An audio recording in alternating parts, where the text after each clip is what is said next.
Excuse me. Hello, everyone. The title of tonight's episode is The Inner Movement of Civilizations. And so our attention goes towards the changes of the world. Let us begin from an acknowledgement that the sophistication of human beings is in the efficiency and clarity of the stories they follow. So you, in some sense, are a creature that is telling yourself a story of your continuity, which creates a landscape of tomorrow before tomorrow has come. These altered states of being, aside from the specific changes of state in the waking state, primarily human beings experience. It is said there are four states, okay? One state is the waking state where I'm having this conversation with you. There's the deep sleep state, which in some sense is the end of the world and the beginning of it when you wake up. It's like deep sleep. There's nothing there. There's no ego there. There's no burning hope. There's nothing. Then there's the dream state, which is the mind's attempt to simulate a body even in sleep.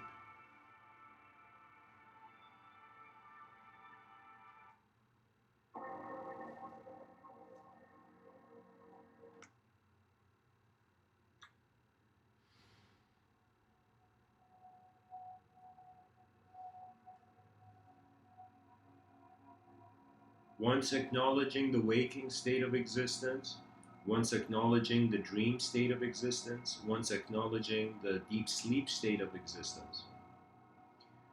In ancient traditions, they had suggested of a fourth state, which is the ultimate witness, as if there is this subtler awareness of being existence prior to even your thought being in wakeful consciousness or not. So consciousness is again like a subtler vehicle, as if the body is a vehicle, your thoughts are a vehicle to move your body, and in some sense, your consciousness. We'll say your body is a vehicle. Your body is a vehicle for your mind. Your mind is a vehicle for your pure awareness. And our pure awareness as living existential creatures in this universal sector is one of a recognition that the subjective individuality and the collective objectivity are inseparable. Thoughts walk side by side by matter because there is an attention. And attention is like a beam of light that once it hits an object, it reflects, And so in some sense, our attention goes on. For example, there's a cup in front of me, my attention goes on it, but then it reflects back to me what the cup means in my subjective story of existence. My preference personally as a living being is that I attempted to max out my ego's potential. As it's like I set my illusion free. When I set my illusion free, I saw its lack of integration with the rest of all that I have witnessed. In some sense, I can say just like how the caterpillar went into the cocoon and became a butterfly, I've had moments where I've had viewpoints that included a subjective influence and an objective influence, where in those moments I felt I transformed as a being. Not my awareness. Like my awareness, I've been the same me since my childhood. Okay? Like I'm not trying to dabble with that idea. But I'm saying that there is an awareness that every birthday I've blown a candle. In some sense, it has not been the new me. It has not been the same me. My physical body is different. My ideology is different. Yet there is this awareness of me still here. And so our individuality, its roots, are within an unspeakable collective intelligence. I consider it like that. I consider that just like fish are in the ocean, and if the whole ocean was their God and they were trying to find God, proof for God. All the fish went to the old wiser fish and were like, yo, old fish, where's God? Is God a bigger fish? What's the truth? And the older fish was like, no, God is your whole moment. God is the water we're all in. And the fish were like, what do you mean water? I don't see anything. In some sense, if sensory perception wants to dictate um, your reality, you will be imprisoned by knowledge. Do you know knowledge is one of those things where you got to treat it like food? You can't eat too much. You can't eat too much knowledge because then you'll, in some sense, forget to live your life. What that means is everything has a cost, of course. Everything you're doing now, there's an opportunity cost. You could be doing something else.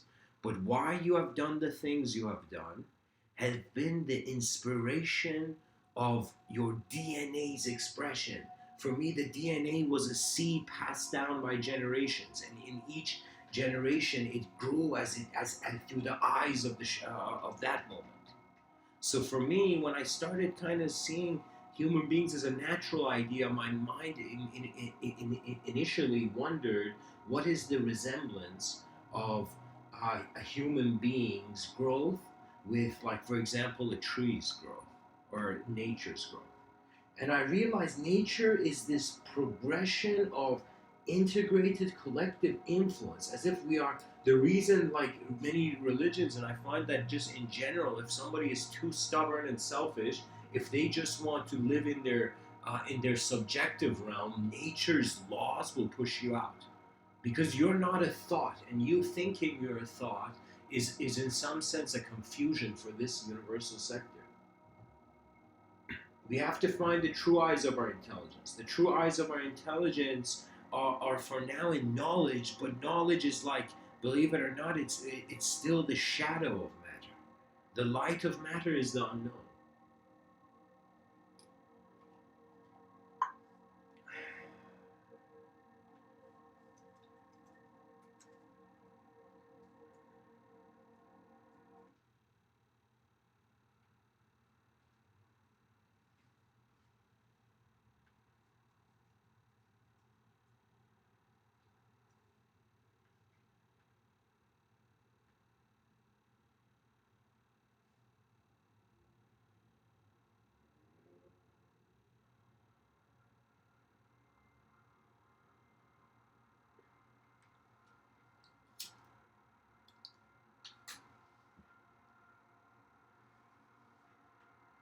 The inner movement of civilizations is a notion which is not new.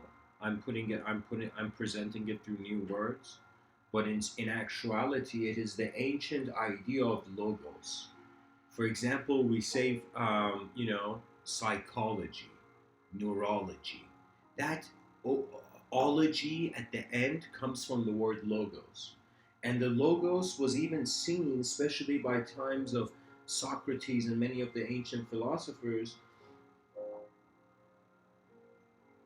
They saw the logos as the inner inspiration of the world through man to change the external inspiration of the world. That means I want you to imagine, like, this is a movie scene, for example, and in this movie scene, there is a soldier. And this soldier sees the weapons of all the other soldiers aren't nearby them, and immediately, by a sort of evaluation of the outcome, runs towards bringing the others their ability to fight. And this person runs and goes and brings all these weapons, and once he sees everybody has the weapon, he gets shot.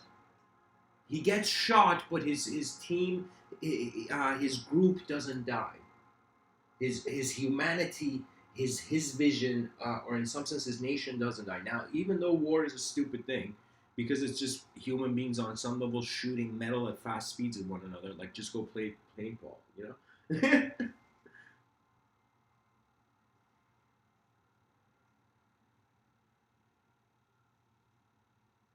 Honestly, wars should be like paintball, and they should just take the numbers at the end and then declare a winner. But anyways, the whole notion is that in that scene, that one person saw the present moment and in some sense extracted a purpose out of a responsibility for the continuity of the rhythms of the world that in their peace innovate genius.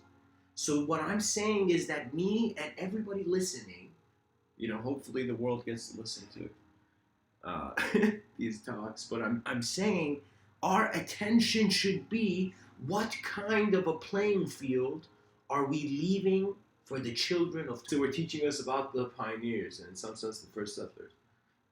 And so honestly, they should probably include in in the school systems, Canadian school systems, more history about Native Americans, especially for people not born in this country. But I'll tell you this: um,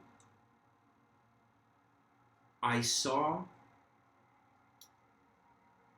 a moment, a vision, where it was as if humanity was not still struggling in immediate chaos, as if our lessons of violence and agitation were all resolved, as if peace is just every human being being able to come to the same table. And for me, the advice is we have one lifetime to live for this world and see all the what ifs. Okay, just like people live their lives and they're like, what if I did that? What if I lived in what if I changed my life by, fueling the self-help industry? Somebody, like, I'll tell you, life has an elegance to it and it has a natural style. And regardless of your face, shape, form, and your information, you will realize you're just this naked, in some sense, I'll use the word naked awareness of the moment. And you clothe yourself. Just like you put on clothes, you put on beliefs, and you color yourself in ideology. This is why many esoteric traditions, people, who weren't familiar with deeper spiritual notions of Eastern, I guess, of Eastern roots, of Eastern wisdom, these people ran. They're like, "Yo, man, enlightenment! I found a golden ticket to Willy Wonka's, heavenly factory." And so they go running for searching for a door. They go searching for a door. Everybody is searching for a door. They're searching for a moment where their mind's vision of reality and the actual reality align. When the planets of the inner solar system and outer solar system align. What that means is your thoughts no longer need to be kept. Because believe it or not, I've had moments in this life where I've been alone and something intense has happened. Whether it was inner intensity is for me like a life-changing revelation. Outer intensity is just having a rough day. And there's been certain moments where I've had both, where I could tell you inner violence, which is a concept no one perhaps has spoken about, is more intense in outcome. I've had thoughts move at different speeds in my mind, and I've had a certain thought, like just like you see a shooting star, I've seen a shooting thought, a viewpoint where the world, as I gazed through my subjective realms, in some sense was like as if I had entered another parallel reality where a lot of bullshit wasn't happening. And I realized the mind's potential to animate matter. We are sculptors of the future. We are sculptures of humanity's footprint in this existence.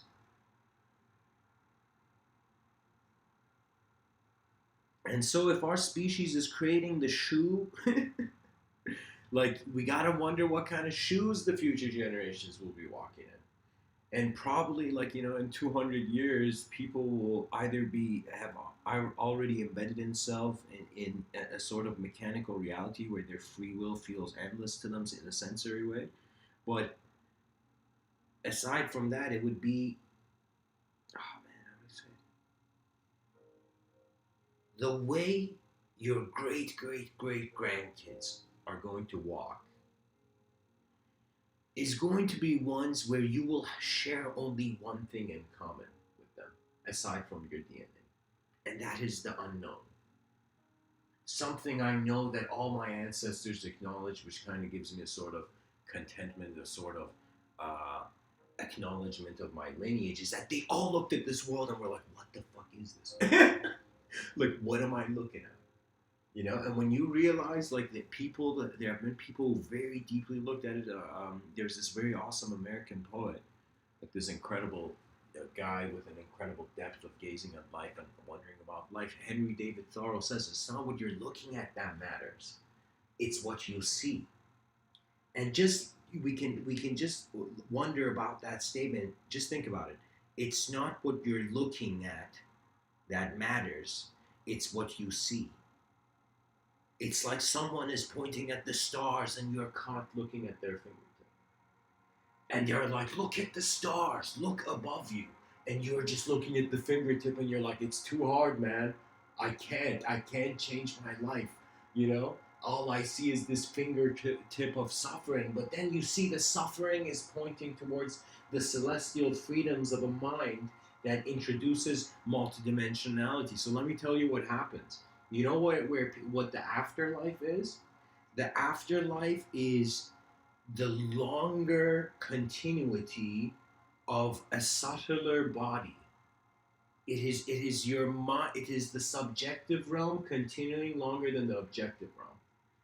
So in some sense, if you don't step out of thoughts uh, before this lifetime, you in some sense evidently, due to certain karmic patterns in Buddhic texts, we see like you will continue.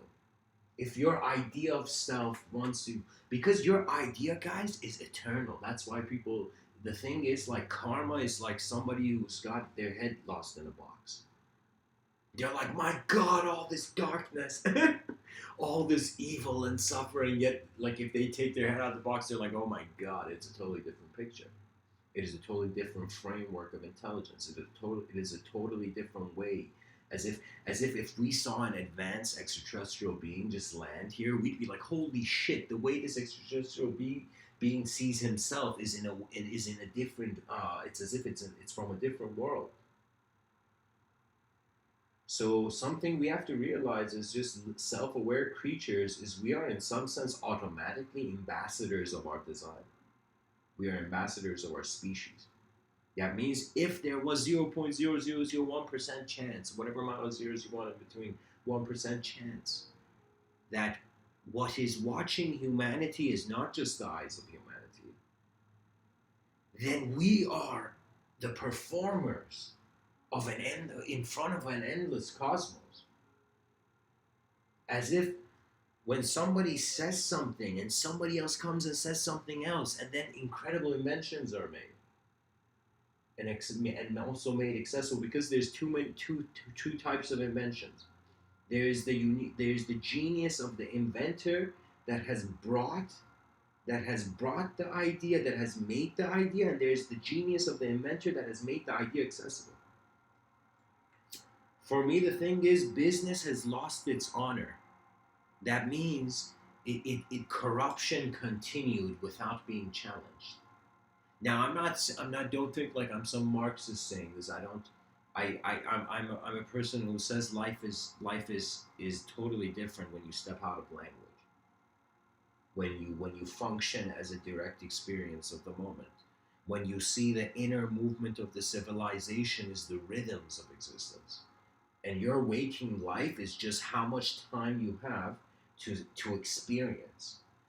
We are creatures that value experiences. Why is there psychedelic communities and shit? Like, I see these Facebook groups and I'm like, what's going on?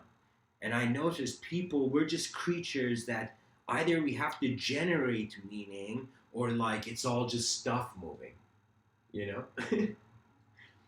So automatically we are forced in a dynamic where it's no longer survival of the fittest, it is the survival of the most creative, because the most creative see something the others don't. And now we're living in a society where we can share creativity. Just like I see artwork outside, Artwork online. There's this nice website called ArtStation where you can just see the work of different artists. I see the inner mind, the inner eyes of the minds of people also open, and in some sense trying to express something.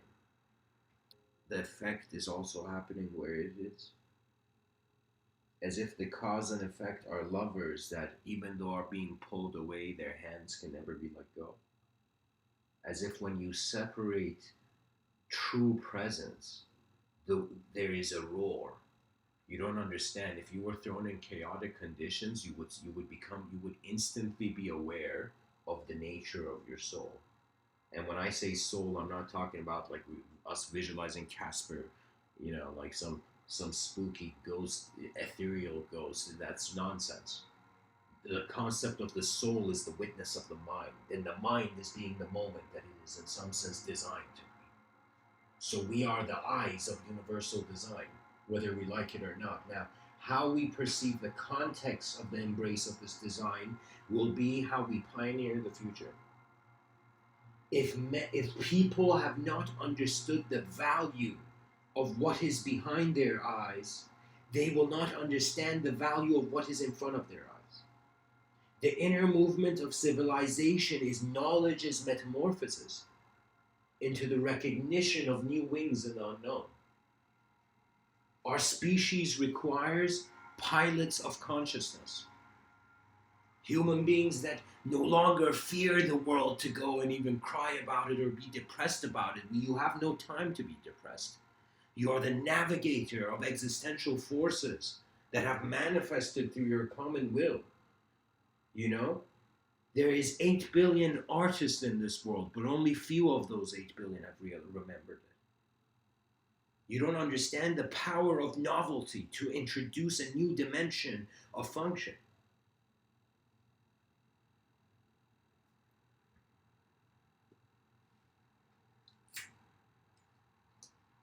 The reason I put this wallpaper, honestly, I don't know. I found this from some other website, but like, I don't know who drew this. Whoever made this illustration,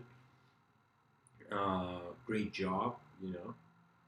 You have skills that are worthy and attention that's right. But I'll tell you that inevitably, yes, if we mess up one floor, we will go to the other floor. If we feel as human beings we have failed, in some sense, the personalities of the children of the future will be to let go of our sinking ship. They will stop even considering failure, because why allow the idea there in the first place? I mean, imagine a world where it was just you could attain success, or it was just a sort of neutrality. Nothing's happened, or you attain success. Do you see? There's no concept of failure. You don't need.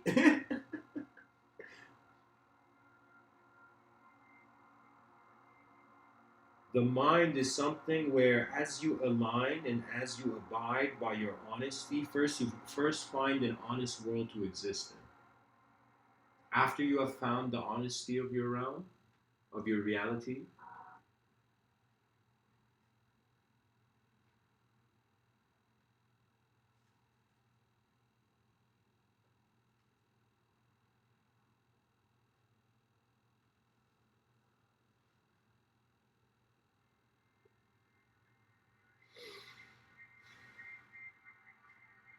pretty much I'm saying imagine you climbed up the staircase of external education in all ways. You imagine all the teachers of the world came and in one moment taught you everything. You will then be left in the next moment to confront the unknown. And the unknown is where you are alone with the universe, just like how the martial arts master, you know, um, for example, Maria Oshiba, imagine him just going to a forest and just practicing his art form, allowing himself in his isolation to express the true style of his existence, of his approach, of how his energy moves his body, but also how his body is the movement of his energy, how there is a sort of no longer a need for an abstract classification of various values which are constantly being like thoughts are in some sense empty rooms where you go put stuff in. The survival of our species is in its allowance. That's it. Because the moment our minds sprouted, we began to allow a subjective existence to also influence matter, as if it wasn't just atoms hitting atoms. It was this subtler subjective phenomena of how, like, you have a thought. If I say apple, like, you actually imagine an apple, and when you look at that imagined apple, you in some sense are getting an instant access to an image that seems to be in a room you can't see, as if my thoughts exist, yet they do not exist for my sensory perception. In some sense, the thoughts seem to be coordinated with the same intelligence that is also coordinating the sensory perception, as if my senses are branches of the same trunk, but this trunk is a momentary intelligence that no longer hides in the bunkers of knowledge. It looks at what knowledge has brought, and just like our ancestors who were in some sense hunters and gatherers, they understood the value of engagement with the world, and that comfort is an illusion when all changes. It all changes.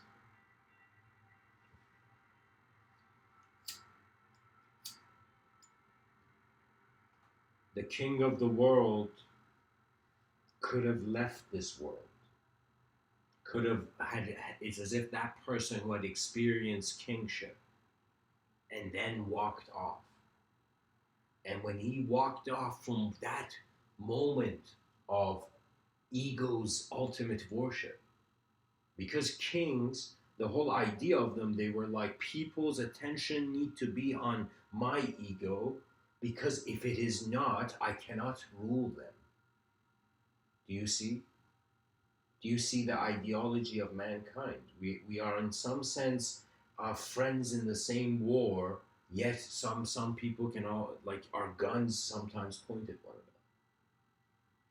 For me, I look at it this way. I wake up in the day and I'm like, okay, new day. So in that new day, it's like, imagine it's pure emptiness. I have no thoughts and I haven't moved from my bed yet. I'm just awake in my bed. Okay? So from that moment, there is memory, the momentum of memory. And so when your mind in some sense wakes up, it in some sense turns on the gears, and the brain, that like a generator, is turned on. So the gears of your mind are how fast thoughts are moving in your attention. Okay? And so in some sense, I think, okay, what's gonna happen? In this day, am I going to evoke the spirit of chaos or the spirit of order? Or is the spirit of chaos going to approach me, or is the spirit of order going to approach me? And so with that mentality, as my day goes on, for me, I have no preference. As if, like, I found a comfort that I had as a child before I learned language, before I learned anything, any word, before I was a name as some idea. See, I'm not trying to say language is valueless. Language is our greatest technology. It is the bridges of interconnectivity of our species, of different people's inner realities with the outer commonality. I'm just saying that you there, throughout the day there are things that happen to you, and there are things that you happen to. Your attention moves into that room. Your presence becomes part of the story of that moment of the world. And when you study your attention, and you'll begin to see before true mastery, the person, any person who wants to attain mastery, has to understand the contentment. As if life shows you chaos first, so you're like, oh, damn, that chaos was messed up. But then you're like, okay, I saw the chaos, what else? And then you get heavenly momentum. And that heavenly momentum is not a location. Heaven was never a location, because the essence of your mind is non-local. Non-local. What I mean by that is it cannot be put in space and time, because space and time are within your attention. As if your attention was a spotlight, space and time are molding themselves as actors through the elements.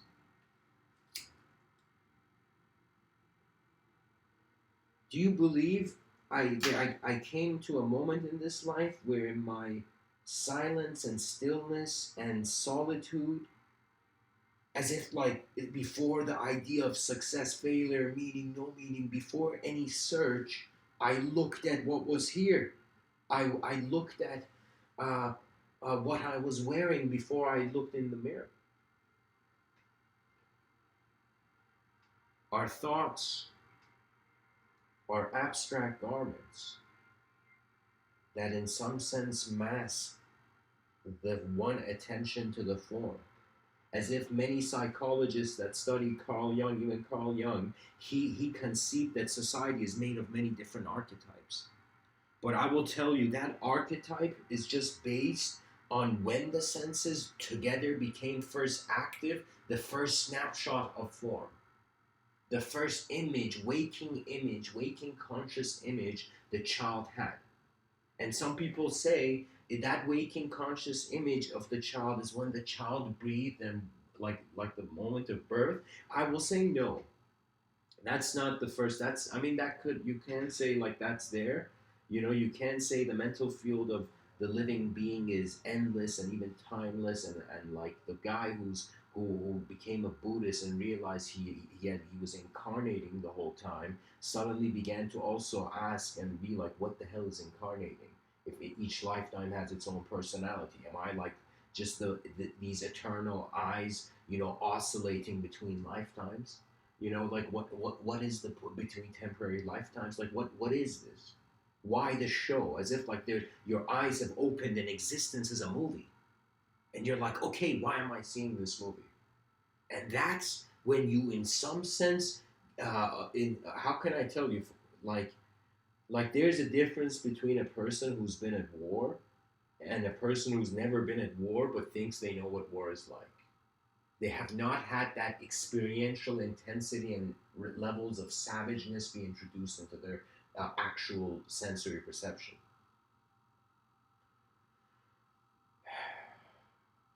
I'll be honest, the way society is moving, especially Western society, sometimes I criticize it, but I'll be honest, you can honor Western society because the whole world is falling into its allure. I'm telling you, there are kids in remote villages where you'd think like they have no idea what Game of Thrones is. They're actually like from like, you know, somewhere seeing it. You see their children. And when I heard this about North Korea and South Korea, of course, this is just a fact I heard on news. Like, I don't know, it was some news channel. But the idea was that there are people in South Korea where, I don't know, in this ocean, they put bottles with hard drives, and these hard drives are, in some sense, they hold all the seasons of Game of Thrones or whatever, like different TV shows. And they send it across, and from the other side by the beach, if people find a bottle, they have, in some sense, received it, found a treasure in the sand. So I'm telling you, the world's ears are opening eventually to the same story. The battles of the world, just the fact that we have separate nations, what are these? They're just different stories of how people lived in one area. That's what nationalism is. What do you want me to say? Like, how much deeper can it go? You know, okay, so eventually nationalism is just a love of ancestry. You saw your ancestors, you saw the way they saw the world, and you're like, it must live on, and you became that grandson that entered, you know, in some sense, the fight to preserve the past. Because let me tell you, there's some human beings currently in society. Just imagine, like, if all the if we just realize it has always been a global society before we put borders. You know, it's as if like we were all this like human beings living on one planet. Yeah? And then we had to like, you know, segment this planet. Pretty much human beings began fencing land.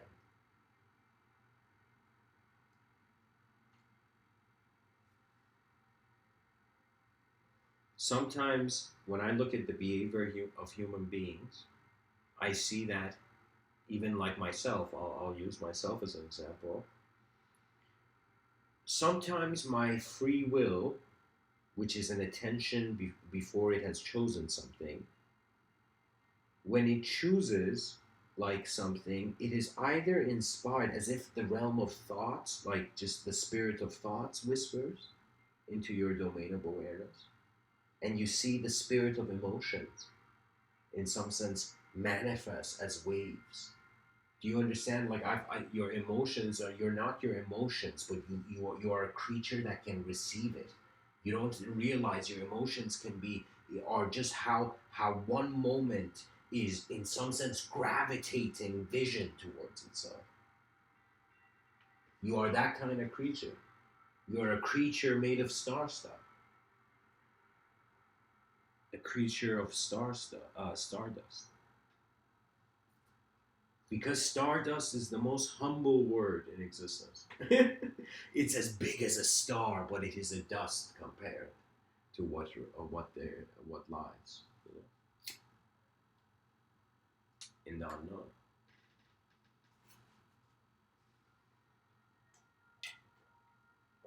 Pretty much, the waking state is best conducted as a performance. What that means is your consciousness is in a certain domain of attention, and you begin to, rather than sculpting the road your attention needs to walk in, first learning to appreciate a moment, because you cannot pilot your plane of existence if you don't first acknowledge you're in it in some point.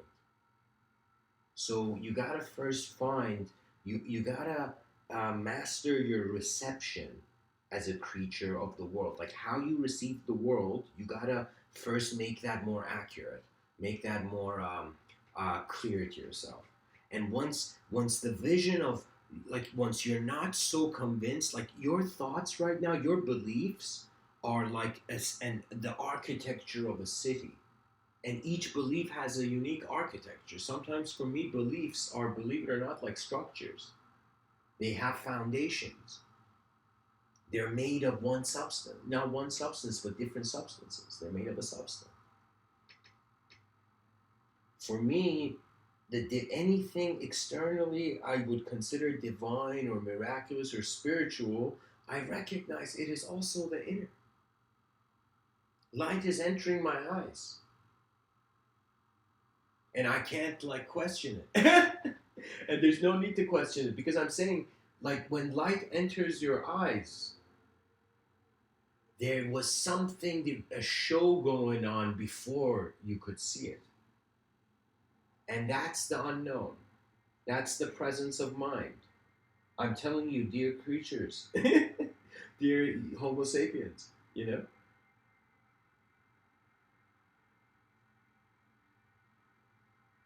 go find the inspiration of your intelligence in this moment, and most of it is untapped. You don't know what kind of mind you're holding. Each one of us, like X-Men, like in the X-Men, there was like some school of like different mutants or something.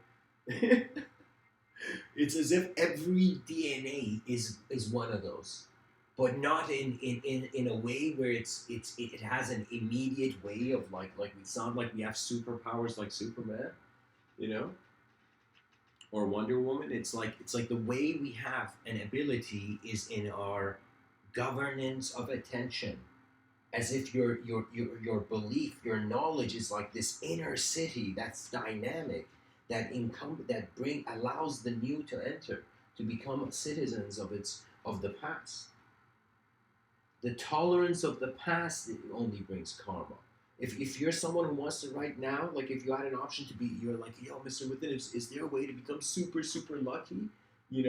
I'll say there is a state of mind, there is a way you can walk on this earth that, in some sense, chaos cannot destroy your order, because order was seen before the chaos. But I'll tell you, to seek external power is like, it's like, dude, don't touch the atoms too much.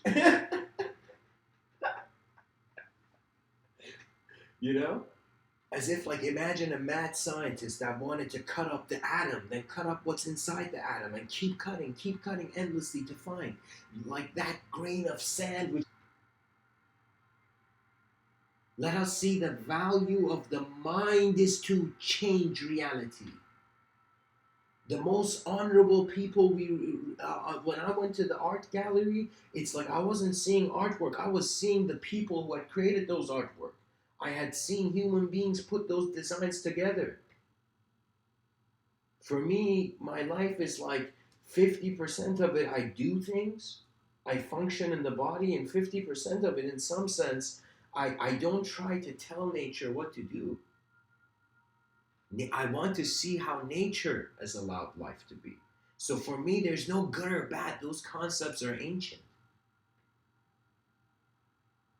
And our modernity has now a bigger responsibility. There are things are happening on the planet that our ancestors could not even comprehend. As if they're watching from a stadium as we are in that battlefield, fighting off ignorance with the swords of clarity.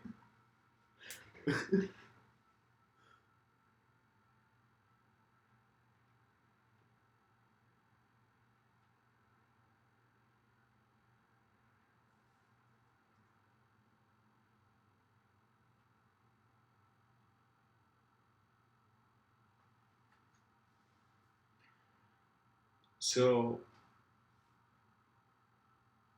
the path to the ultimate, I'm not going to even use the word enlightenment or nirvana or any of these things, or truth.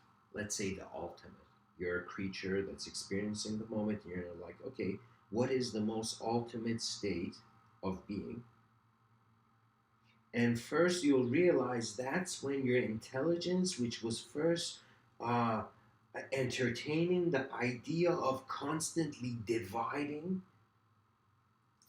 as if sometimes the player in the game doesn't realize the ref and the whole game has finished and they've all gone home. As if imagine that footballer that's still running in the football field, but there's nobody there in the stadium.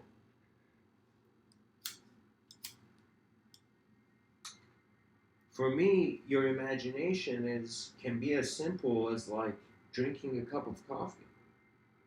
It could be as simple as envisioning activity occurring in a subtler dimension, as if the mind is as if like let's just entertain the creation story dynamic, as if God looked at man and was like, "Yo, I'm putting you here in this world, which you will not know a lot about, and giving you, for example, like this book or whatever, for you as I'm giving you a little bit of tips, on how to live."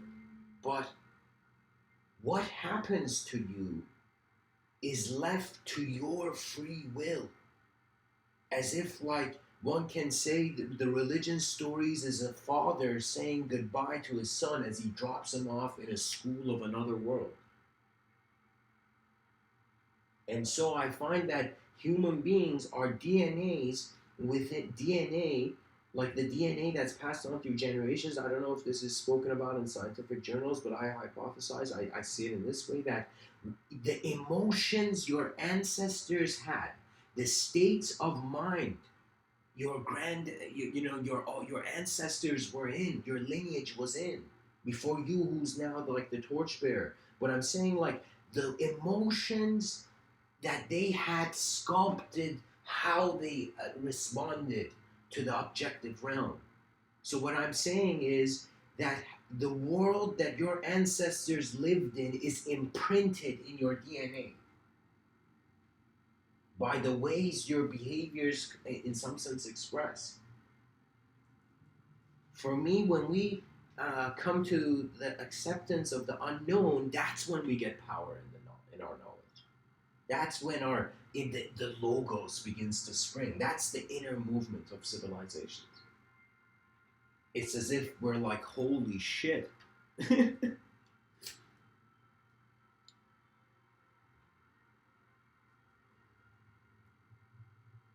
A planet woke up, named itself, created an ultimate truth beyond the stars for itself, then realized from the beyond it was making all the conclusions.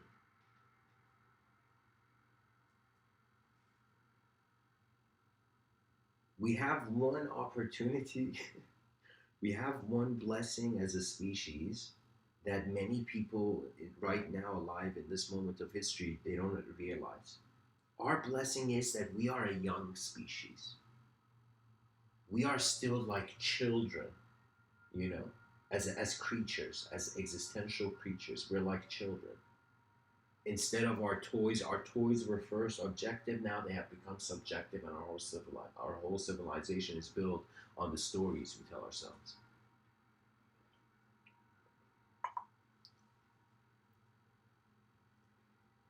So for me, the first thing is come find an honest world where you will get an honest self, or you're wasting your time. You gotta be sincere. Like imagine the way you are when you're in the shower, like shampooing your hair. You gotta be in that state when you look at philosophy and ideas that imply something deeper than the surface of what the sensory perception is considering evidence. Because the mind of man is not visible, yet we all believe we have our minds. We believe, that's why is the why do we have like that expression where they say, that person's lost their mind, or that person's found their mind. That guy went to India and found his mind and came back. What it implies is that it's like you can't read Wikipedia articles on horse riding. You in some sense have to ride that horse, and in some sense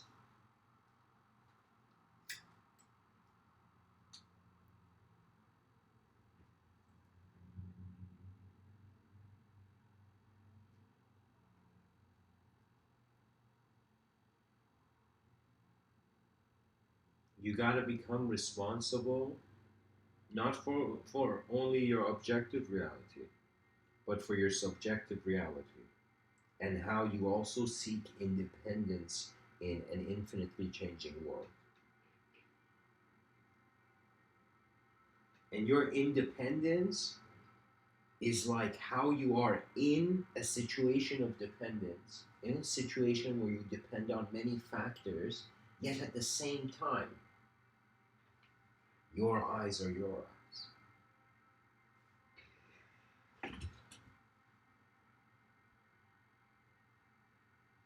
To be honest, there isn't much you can say about a changing world.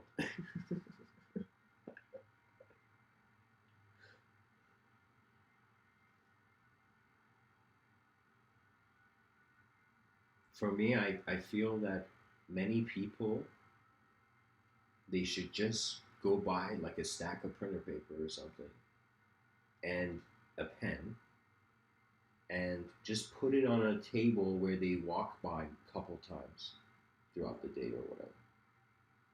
And so on that table, you will find and put the pen right on top of the printer paper when you put it. And whenever a thought comes to you, whenever you feel you are in a state of being where how you're receiving life is worth writing down, it's worth trying to write. For me, my creative style came as a sort of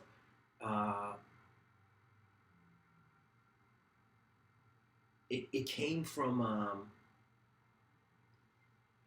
do I say it?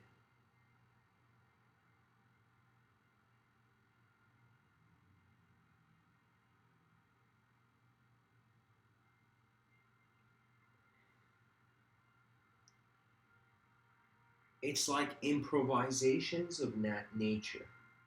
It's as if like what we think is spontaneity can also be seen as this eternally vast construction. When I look at the world as a designer, I get shocked. I just see, wow, too many designs, endless questions, endless languages. endless ways to view things. And so you find a contentment with elation. Like as you exhale, you acknowledge. Believe it or not, I've had moments where I've bowed not to any idea or something, just to that moment. As if I saw something beautiful and I just like put my head on like the ground and I just bowed to like the whole moment. And I was just like somewhere alone, you know? I just like something happened that when beauty in some sense uh uh like when I saw something that was really beautiful, I in some sense stopped doing anything to observe it,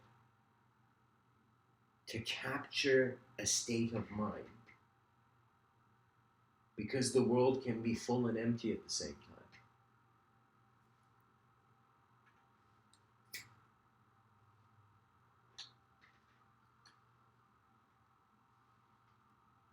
As human beings begin, imagine these 8 billion people somehow found a platform where every person began sharing their how their life has happened, the story of their life so far, or the story of their ideology so far, or whatever.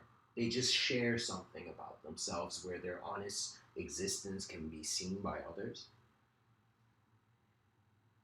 You would see it'll be that moment where we'll all like imagine like 8 billion artists in the same room, and suddenly they all do start in some sense bringing out their creative expression, and they suddenly see their artistic designs are merging and integrating with other artistic designs, as if we will all be a collective humanity trying to build the Tower of Babel. But the Tower of Babel was like the idea, like this tower was being built in ancient times to touch the gods, and the gods saw it and like, holy shit. And they made this one unified humanity that spoke one language to have separate languages.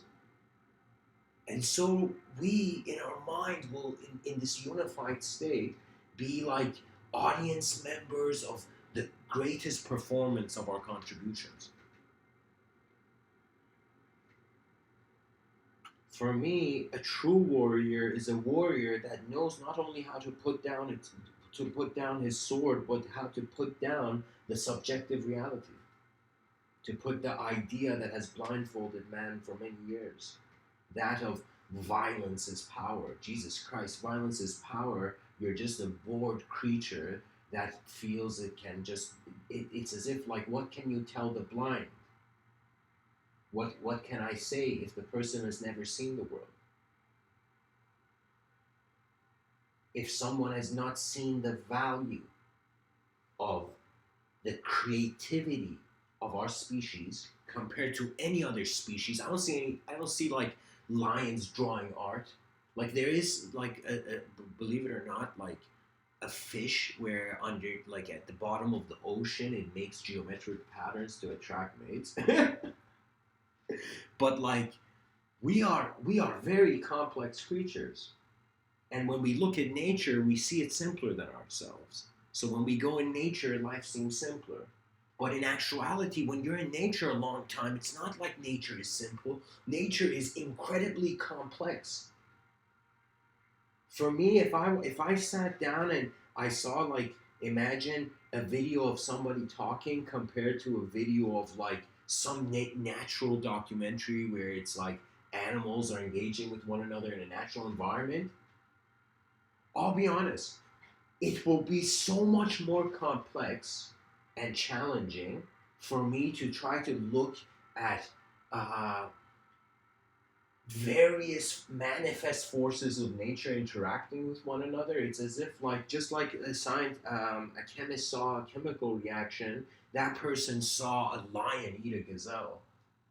You know, there was as if forces of life in some sense, which in some sense comes down to a changeless energy. Because honestly, where would energy go? You know, energy doesn't have even rent money. That's why energy is changeless. It's changeless at its cause presence level. It changes in infinite ways at its effect level. So in some sense, unfortunately, because this is how the world works, like all that the listener can hear is the effect of the experiences behind the words that I say. You can only see the symbolic effect that I'm like pretty much throwing like a baseball of ideology into your reality. And you're holding this baseball and being like, what the hell is this guy saying? I'm just saying that I've been often disappointed by the lack of value that human beings uh, see in the, like not the lack of value. It's like I was talking to this, I got an Uber, and I was talking to the driver, and the driver is like, anyways, long story short, the conversation got to creativity. And I asked him, like, do you have a creative dimension in your life? Like, do you creatively express yourself in some way? And the guy said, I write sometimes or something like that. But then at the same time, I realized, like, this guy, his view of creativity was, and I asked him, like, have you had any creative ideas or something? And he said, believe it or not, he said that I'm not creative. He had that attitude towards himself. He felt like it was something where he felt he didn't have. When the word creativity brought an impression of lack to him, you know, like as if like this like weird, as if like before getting writer's block, you think you already have writer's block, so like you're not creative, like you think like that. So I told him that in some sense he has to review his how he sees the concept of creativity, and he has to revalue his self.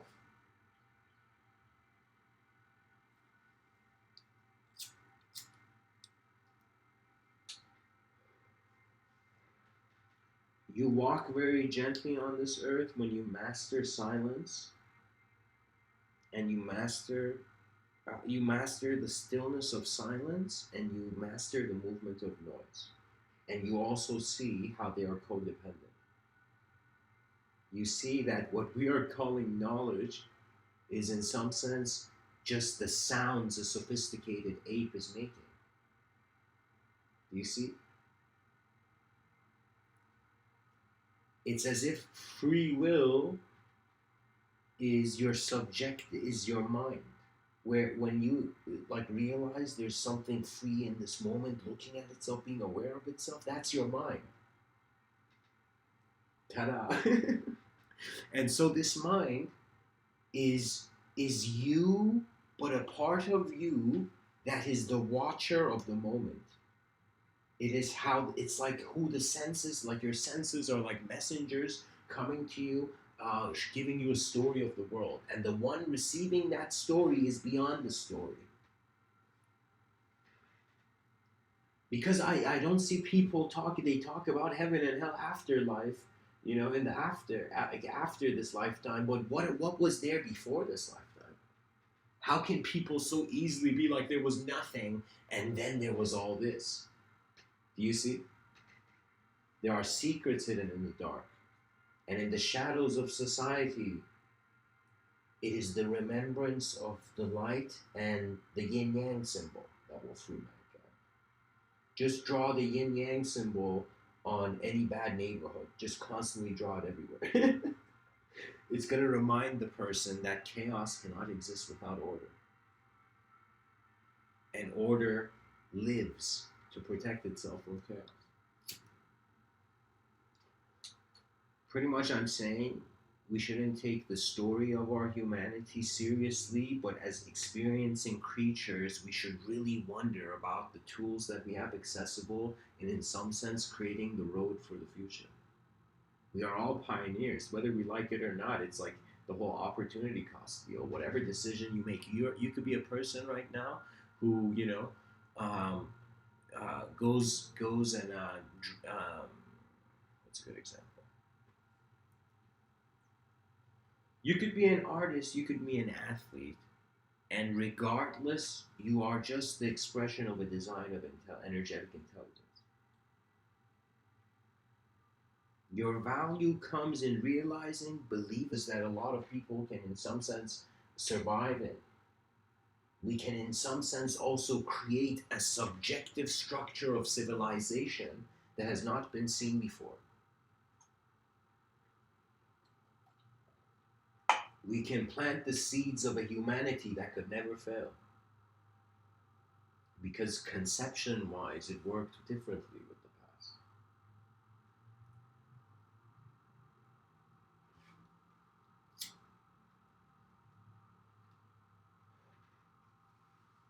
Because I'll tell you what most people may regret during their last transition out of manifestation.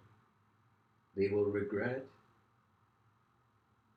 what was in front of them and how much they paid attention to what was there rather than them wanting. Do you see? Rather than them just playing, you know. There's even this study done, believe it or not. I heard Jordan Peterson say this. He said, Jordan Peterson said that there's these, they put like this alpha rat with like this beta rat, and rats play. And so, as these rats played, the alpha rat would constantly win, but they noticed in the behavior of the alpha rat that it would let the other rat win, so they keep playing. It would let the other rat win a little bit, so that even though the alpha rat kept winning more, but at the same time it was like, you know what I mean? It kept them as players in a game. And that means there is a sort of sympathy. That means when we live in this world, we are engaging this world. And as we engage as a sort of a packet of energy, packet of moving energy, but our movement is through legs. That means if these light beings, imagine, came down to Earth and they're like, okay, how do you guys move? And I'm like, yo, man. I would say that we move through matter. We move at our thoughts have not yet found a way to become used to not just moving at the speed of how matter moves. Because you don't believe it. You don't just have beliefs on the world, you have beliefs on yourself. And you've placed it on yourself like masks.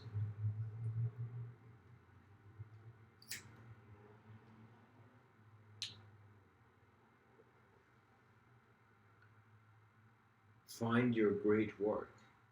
This was a concept that your great work is not just the greatest thing you can physically do as an objective being. It was also the greatest effort of your subjective reality to be the ultimate clarity, to realize that the whole point of being alive is to experience life. See, like as I'm saying this, there are people experiencing life by racing.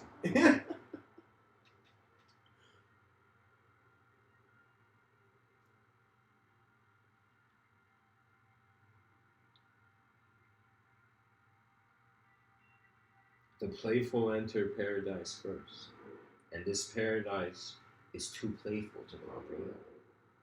It is too embracive of the unknown to be rejected by it, to be thrown towards the chaotic manifestations of reality. For me, the whole idea is this: if you're in a bad neighborhood right now, you should get out of that neighborhood. And your neighborhood is not just what's there, it is the motivation, the subjective motivations behind the eyes of the people in the community. And for now, we're still in a bit survival mode because we have woke up from we were in this slumber of non-existence because the ape hadn't evolved enough to be able to become self-aware yet, as if we were just a movement of nature as meaningless as the movement of matter in space. But then what brought it value was this self-awareness in our evolution. And this self-awareness is in some sense a divine gift. So for me, the concept of self was easy to let go because I saw it as a momentary generation based on the attention and the energy levels in that moment. So believe it or not, who I am, or who we as people consider ourselves to be, we are uncommon characters in our own story, which is occurring in a common world. It's as if like we are like the thoughts of the planet. Okay, we are how far the universe has been able to experience itself.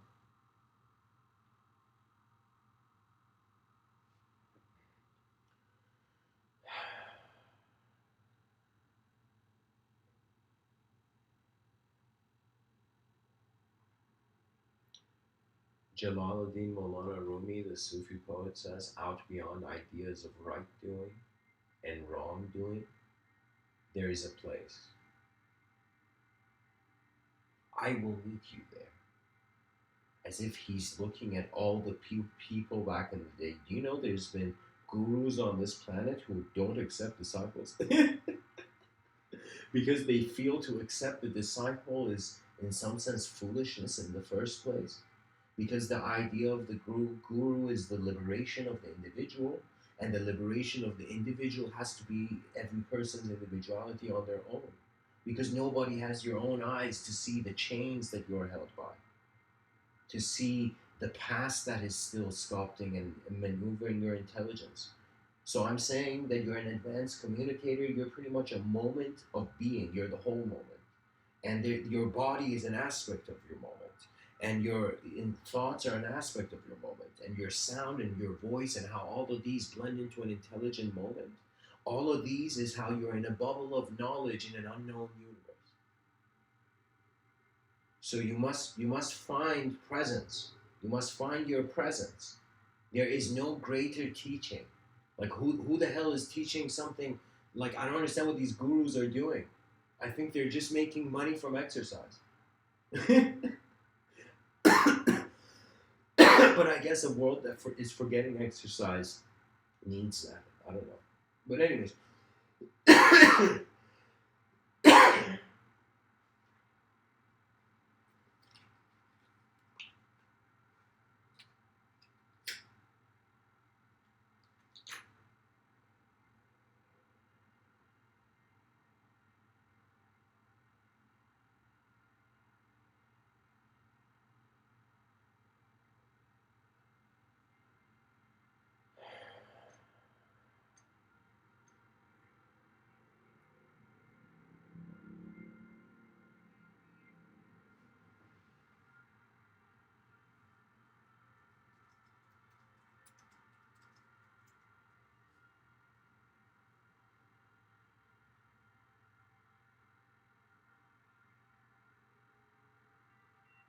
there's this very incredible quote from this.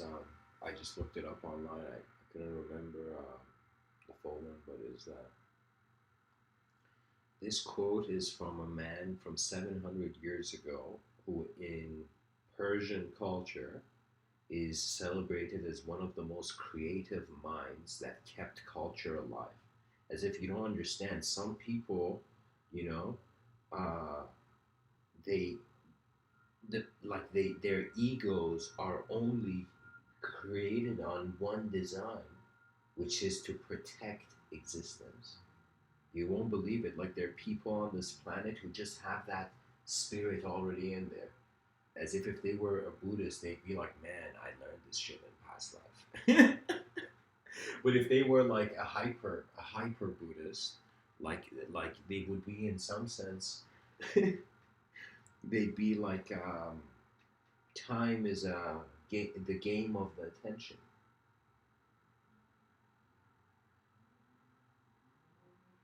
For me, it's like the whole notion has to say, like, you know how people work a week, and you like after that week you're waiting for that Friday to just relax.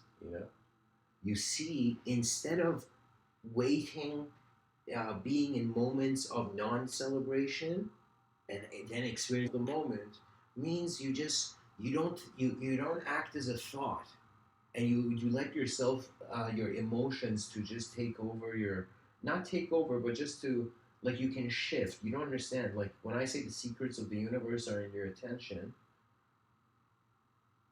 it's like that's enough. Just hear that. But anyways, Hafez, he's this very profound poet, and his quote is like, just imagine a human being, a child being born, and then reaching a state of mind or reaching a way that he's looking at life where these words are the words that he wrote about that moment.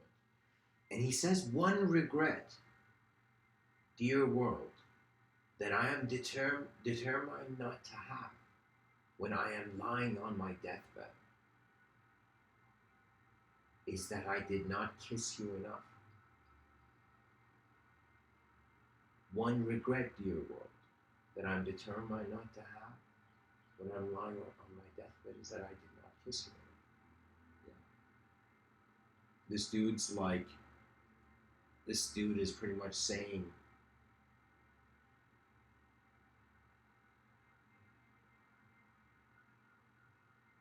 he's saying,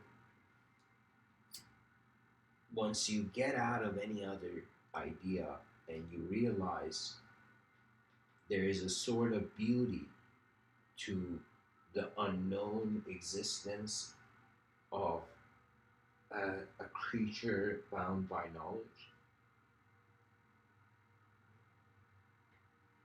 For me, it's like sometimes I've looked at a bird on a tree and I've been like, man, that's so peaceful. But at the same time, I've kind of just been sat on a chair, with a cup of coffee, and just that moment was the glory of all that my existence was.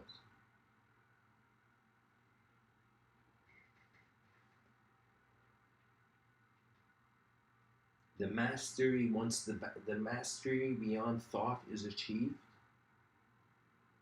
you will seek the mastery beyond emotion. And once the mastery beyond emotion is achieved,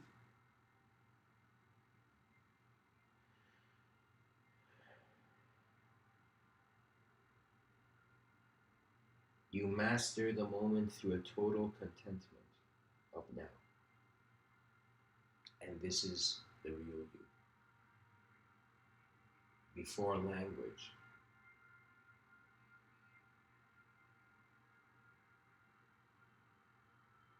the witness was standing true.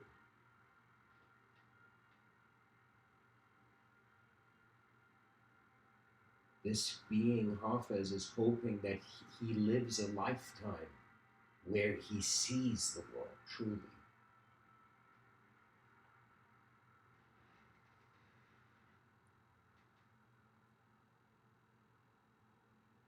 In wisdom, we hear the cries of our ancestors who saw where life was heading. For me, I find that the past should be honored and forgiven. The future must be, in some sense, something that we are waiting for it to honor us. We are choosing to live in a way that our eyes truly open. They don't just open through a personality that's just like at Niagara Falls enjoying the scenery of the waterfall. They open to the presence of existential intelligence in a waking state. And the fourth state being the ultimate witness.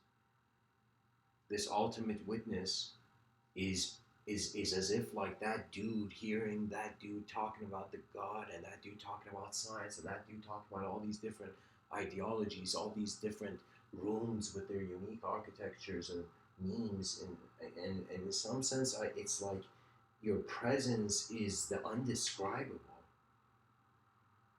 Do you know what I mean? It's one something that it's just the way out, the way like out of the matrix is to, in some sense, realize that you cannot lie to yourself. And that's pretty much the story of Matrix. Morpheus constantly tells him the truth. Morpheus is like, dude, like, you're gonna do some crazy shit. And Neo's like, what? But then he realizes once he stops resisting something that he deep down truly knows, yet doesn't know how to do. Once you get rid of the how to do part, just the ideological framework of like the concept of how to do, you find yourself in a presence of intelligence. In some sense, you become. It's as if like that person in that UFO community trying to find aliens didn't realize all the other species on this planet are looking at us and they're like, damn, you guys are aliens. We are like, and like, believe it or not, it's like a tragedy and a comedy.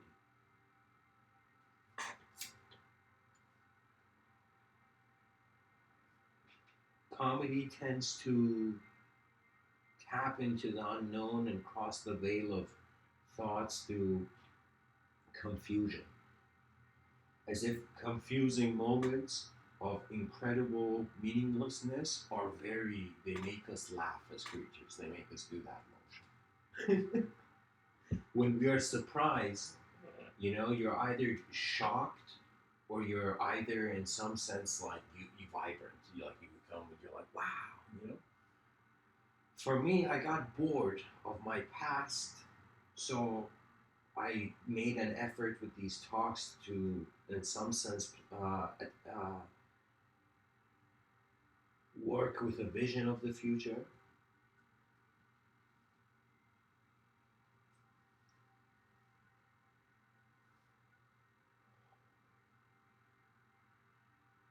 The vision of humanity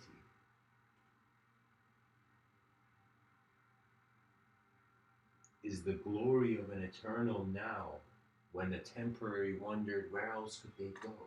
They see their temporary. What else should they be inspired by?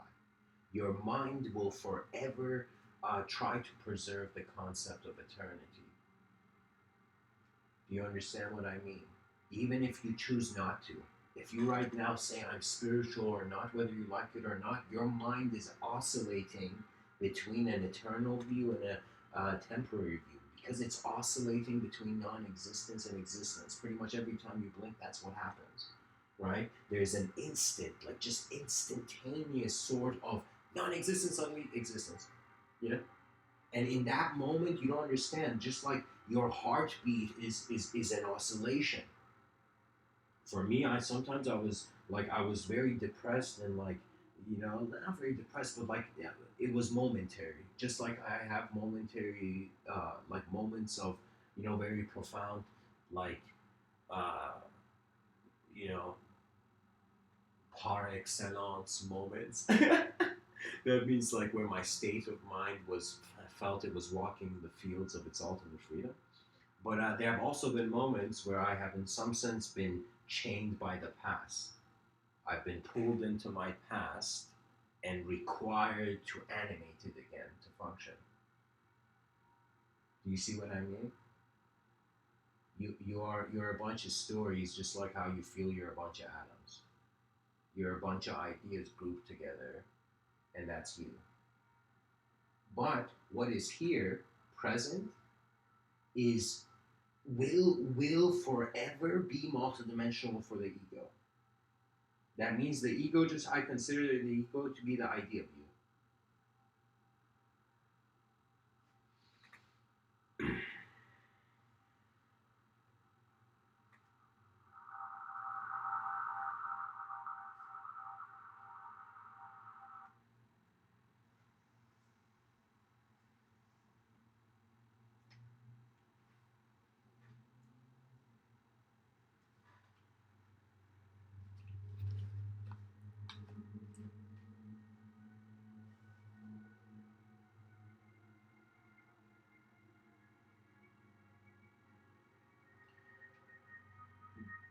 When I find personally, like in my own reality, when I found the eternal vision found me, and when I say the eternal vision stopped moving, and in that moment I experienced the witness.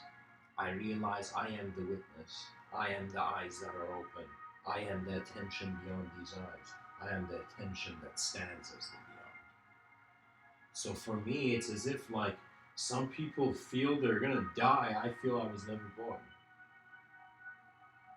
For me, like when I say I feel I was never born, I'm saying the core of the presence of our attention as a conscious being prior to even learning language is just a moment. You know? So I guess something to celebrate is that you're a moment in this existence. An honor not bestowed to all those people who have not been born yet. You're a child of the now. Live for the now. And if you notice, whenever you come to the now, just turn around the word and you see you have one. Your ego achieve all the things that you want, rather than you thinking like, oh man, I gotta get somewhere I'm not. You begin thinking, if the location was here, what would I be in that location? You build heaven on earth. You allow the novelty of a new vision in the space of just a moment to reclaim a new view on reality. That means you don't have to look through the same eyes every day. That's why beliefs can, all that beliefs are just, they're just artwork being destroyed by, the movement of time. This is why I find that people should celebrate your life, because you can only do it when you're alive. The inner movement of civilizations is the recognition of every individually conscious being that their individuality is as meaningful as what is around them. The linguistic interpretation system of our moment of being, of our intelligence, before it throws us into the battlefield of beliefs,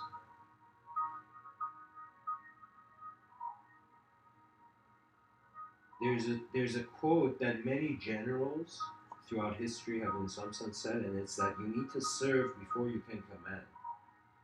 Serve your honest true nature. Do not put a, like, the Buddha did not want you to look at a statue. Imagine some businessman was like, yo man, I'm gonna make a statue of Buddha right now. And Buddha was like, dude, you don't need to do that. It's empty. It's just rock.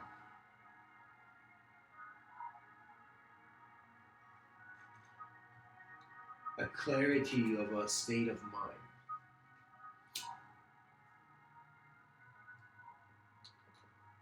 So for me, my simple nature came across as something that still, it's like internally there's a playfulness, externally, you don't take off your armor till like ever in your waking state.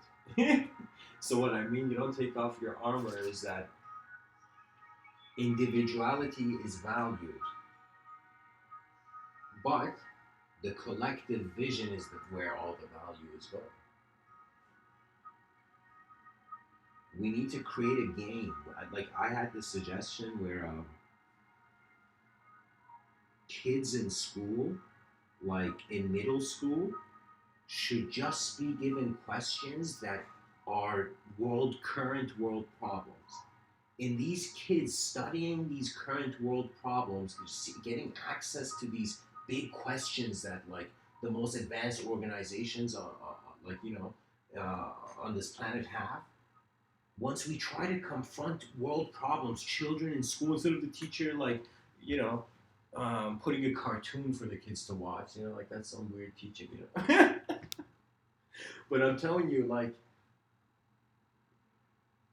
for me, I feel youth, like children, their minds are not preoccupied by ancient notions or modern notions. It's as if nobody's told them what to do yet, so they can say whatever they want. And when we give those problems to that state of mind, when children begin growing up knowing the most important problems of humanity they need to solve, That's a good educational system, you know? Rather than universities having to invite people in their own universe and with their own regulation, they should, in some sense, make universities a beacon of awareness, open to all, to come and experience, in some sense, not get chained in only a certain view of the universe. That's why I think the philosophy departments of many universities is like it doesn't get funded because the universities are like these philosophy students are going to ask deep questions about like how we run our things.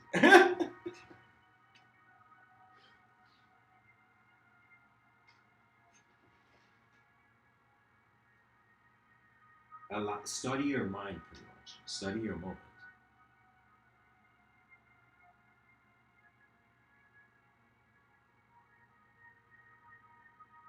Glory falls upon those the instant they see it's worth the try. Try re-evaluating your whole moment of being by just observing it, studying it. Be true to who you are now, yet also be humble enough to perceive yourself becomes who you are meant to be.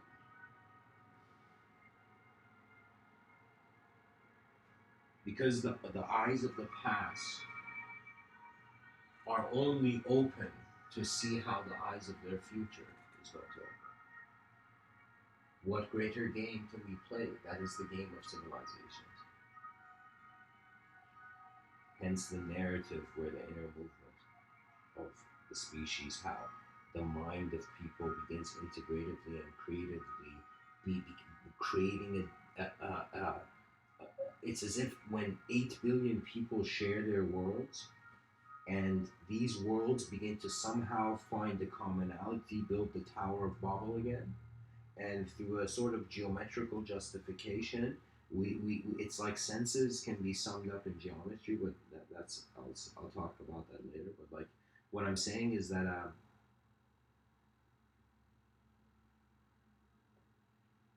once you're done playing with heaven and hell, you just breathe and realize that the mind can tell itself any story it wants endlessly. And so you're like, okay. And then in your silence,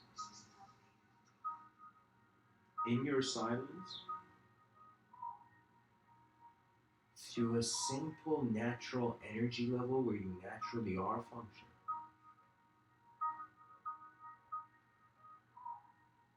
your natural self is like it's like the perfect harmony between the individual animal and the collective solidity.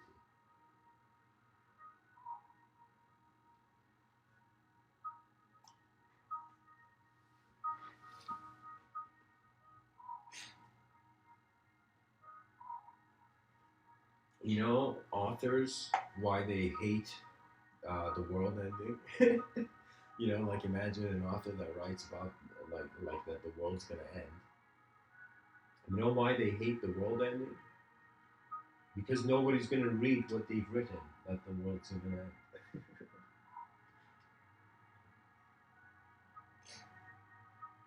Think of it this way: every person carries with them their own worldview, how they're looking at the world, how they're viewing the world.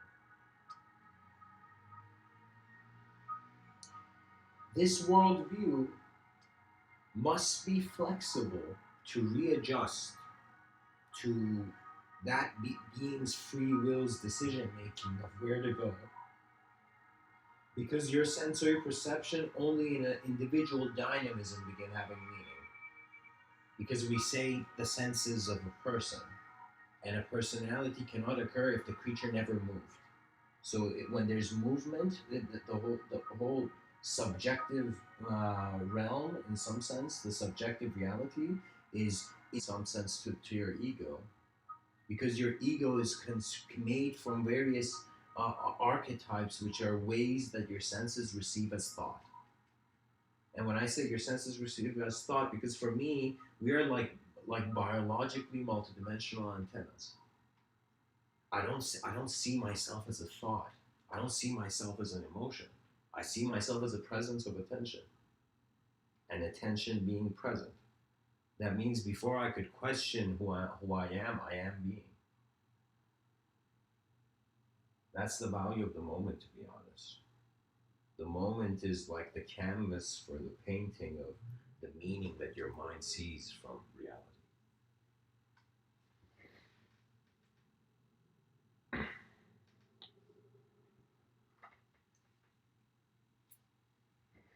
By the way, guys, I don't know how to make this obvious, but audience engagement is welcome.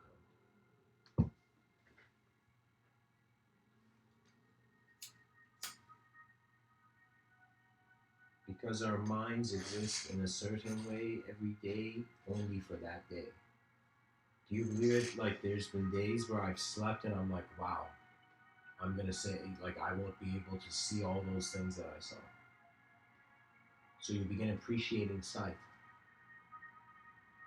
And suddenly insight develops because you are looking at what's inside.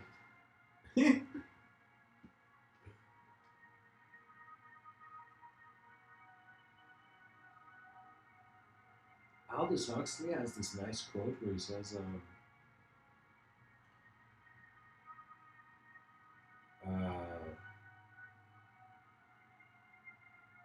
okay, here, let me Google it.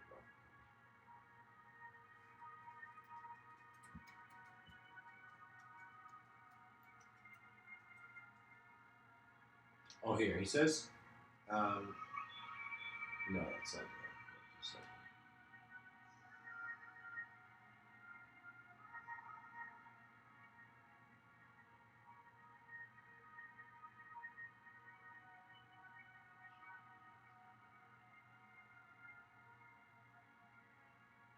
Actually, wow, I feel like I just came across a gold mine of Aldous Huxley quotes that I never knew existed.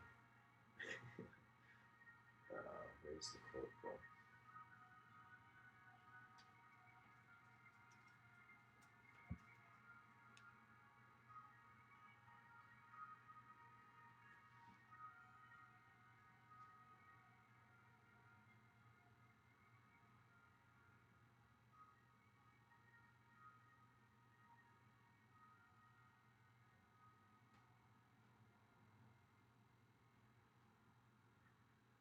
Oh, here.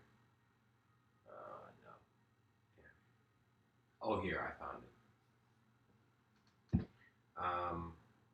There are things known and things unknown, and in between are the doors of perception. This is the Aldous Huxley quote.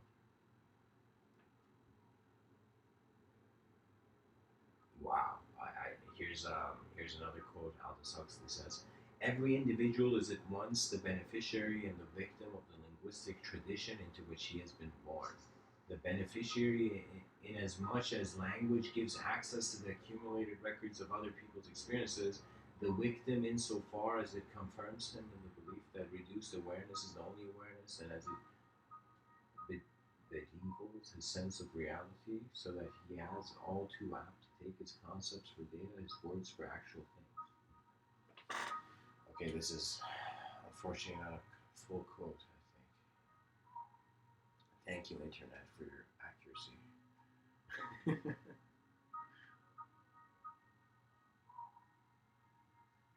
Okay, here, he has this quote where he says, "If the doors of perception were cleansed, everything would appear to man as it is infinite."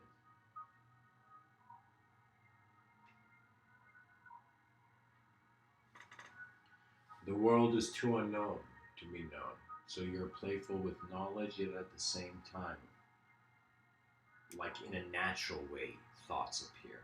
You don't try to control thoughts because then it's like you walk around you walk around with an artificial kind of subjective weight. Yeah. So okay.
Yeah, I was just reading your comment. Yeah, like the internet is probably like, you know, but I'm just pretty much saying like, you even if one thinks of like the health of the body, right?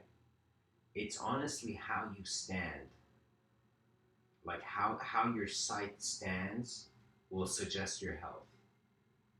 So do you see what I mean?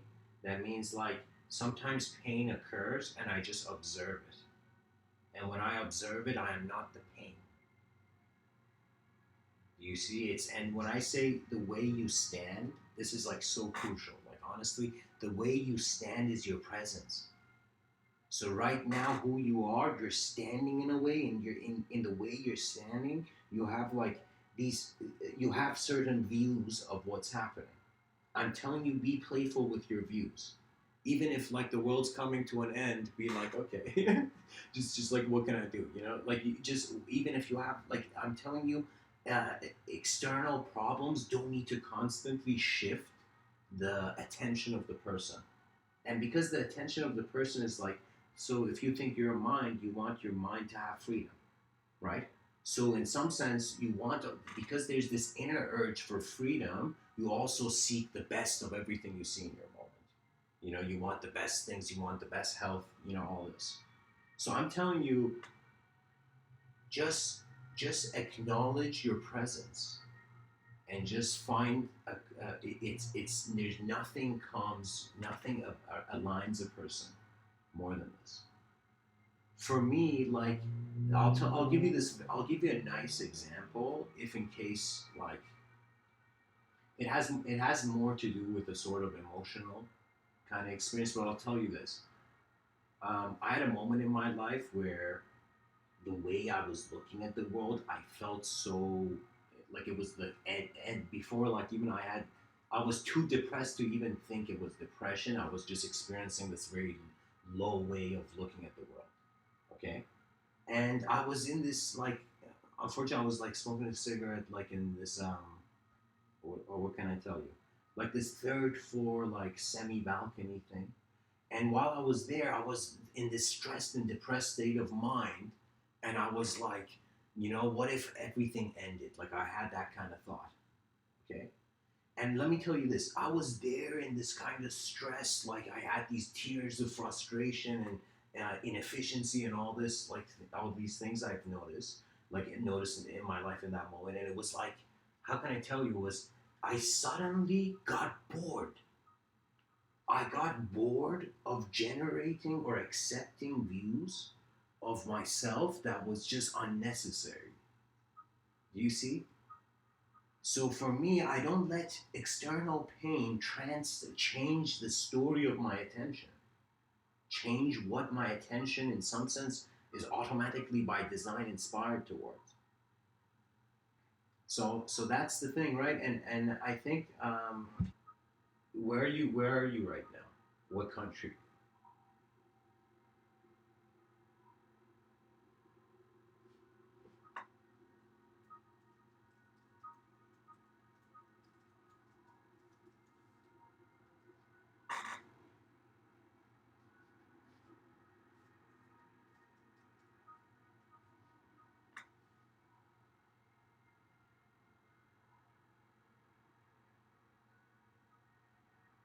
Okay,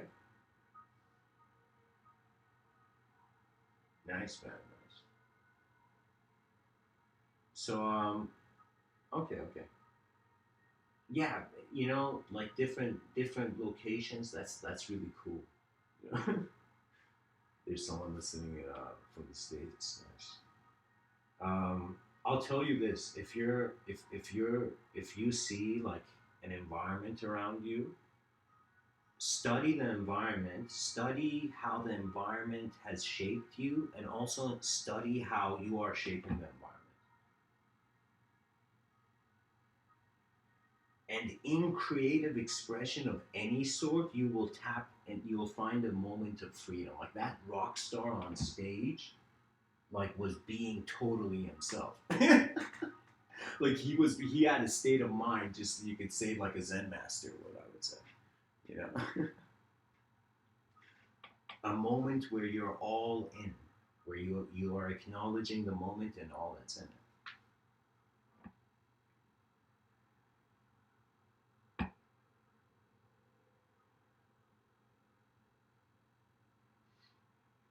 Nice, man. It's that's a great way you said it. Like you experience great alignment with your, like, yeah. That's for me. It's like language is really important. But I'll ask you this, right? Um, if you're in the states, how can I say it? Like, do you feel since the Civil War there's an echo of the country being divided? And I think the reason, like, I think the states is like in some sense more evolved than some countries is because of this, like this division between itself.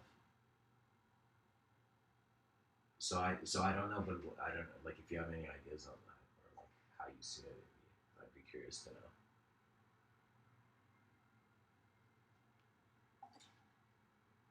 Excuse me,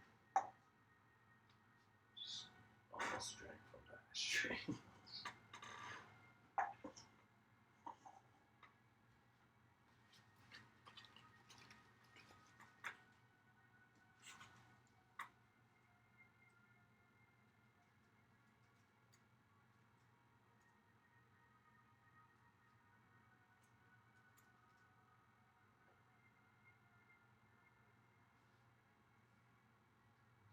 Um,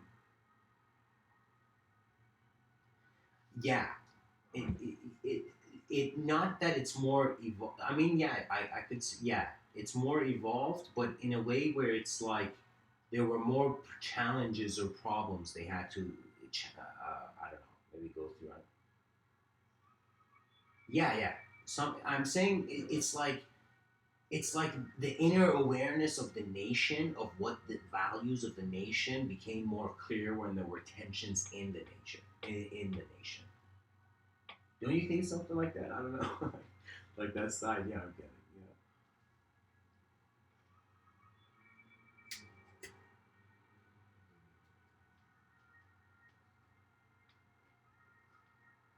where do you feel like society's going? Do you feel like Western society is going into just technological? I don't want to say enslavement, but just like we're gonna try to just uh, technology's gonna separate us from nature, like that wall, like a wall or something. Like, what do you feel?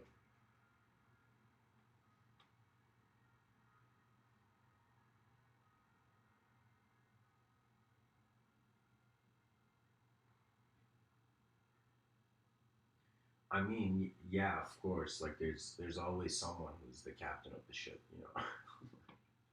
But yeah, I I don't know. I think it's like my theory is like I feel there's gonna be through like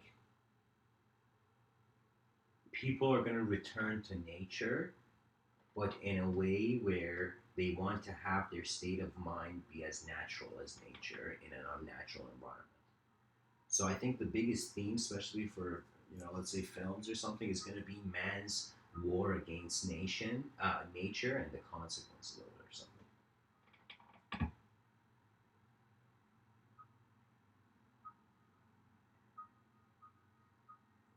I'll tell you this very nice story. Like I just read your comment.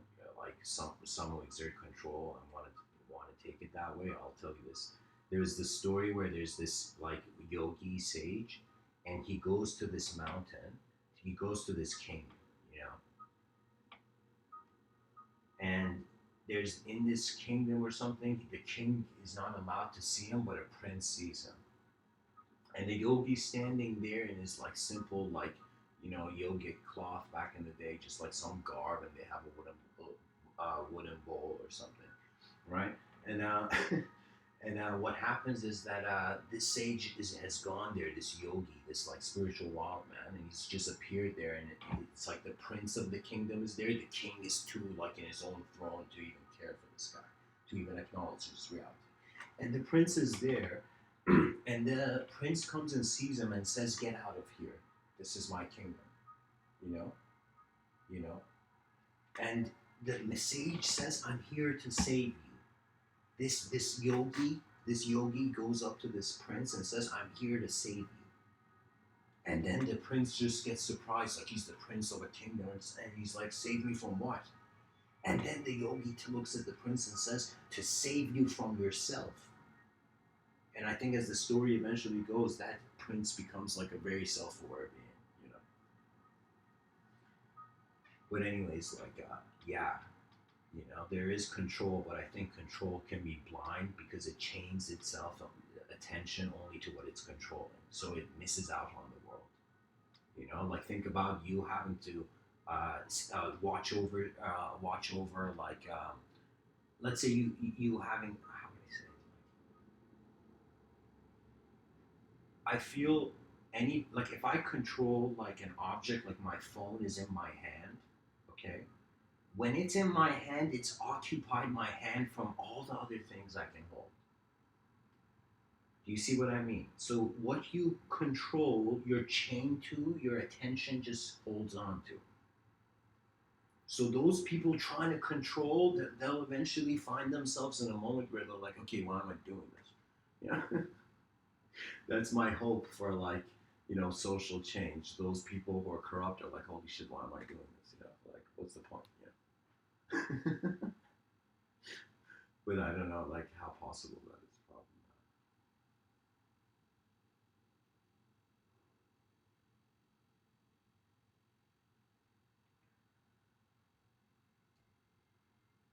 Do you think control is a bad thing? Like, not just the general concept of control, but like being controlled? And guys, just in case anybody's tuning later onto this, I'm talking to like the chat reply.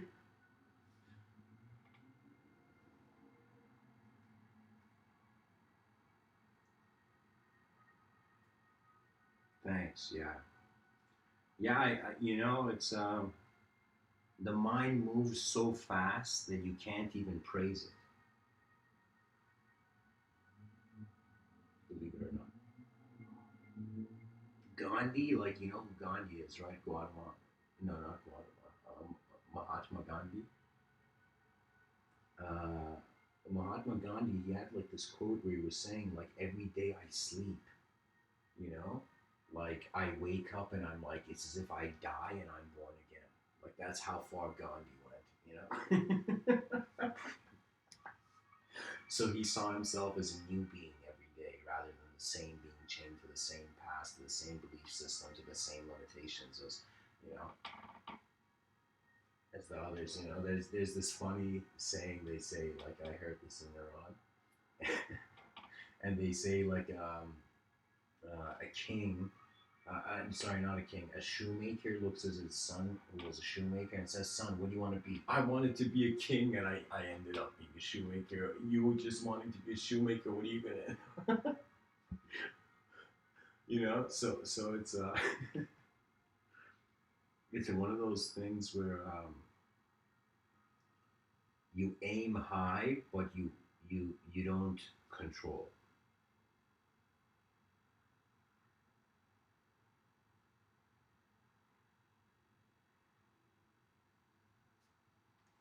Yeah.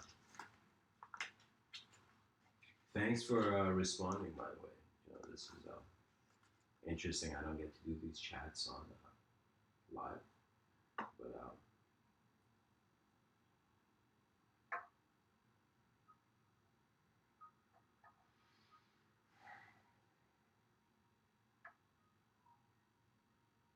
one thing I'm gonna say,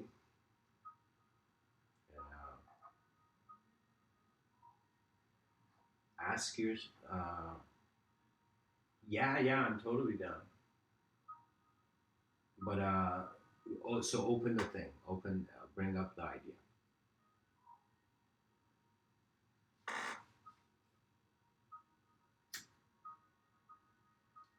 Okay, so let's say like this. So you're saying, are you up for talking about the unknown? I'll tell you this. What do you think the unknown is? Like, do you feel me and you can shape it, or do you feel it's in some sense shaping us based on how our knowledge moves? And when you say unknown, do you mean like a sort of curiosity of other dimensions and other beings? Like how are you talking about the unknown?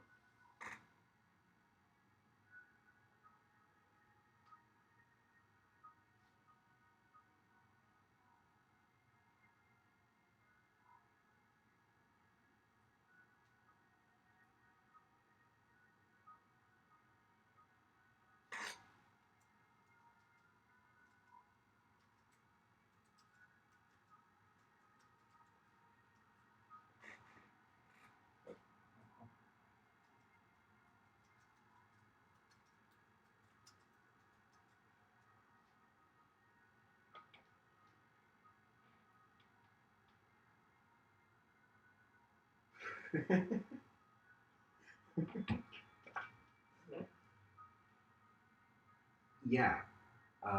The thing is, what do you mean? Like, how is it bothering you? Do you mean like you're finding moments where you're just glimpsing at like just a chaotic, like no meaning to anything? Or it's like, how do you mean?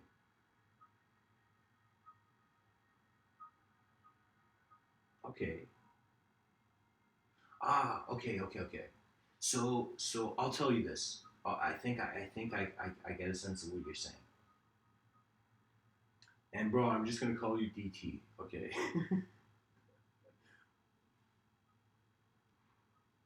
um. So here, I'll tell you this. If you feel you're in a moment where you're just living, like you're having your normal day to day life, and you kind of like, dude, let me tell you like this. The meaning only can be found where your attention is. Do you see what I mean? And your attention is moves towards parts of the world that are there, like you find yourself in moments where you don't know what to do or you don't know yet, and you find yourself in moments where you know what to do. In the moments where you find yourself where you know how to do something, then use the vision of collective responsibility to shape it into something. Okay, sure, sure. Go on, go on. Yeah, but I also meant that subjectively, right? I said like I also meant it in a way where, of course, physically bad neighbor. Oh yeah, yeah. Okay. So go on. I'm curious to see what you mean.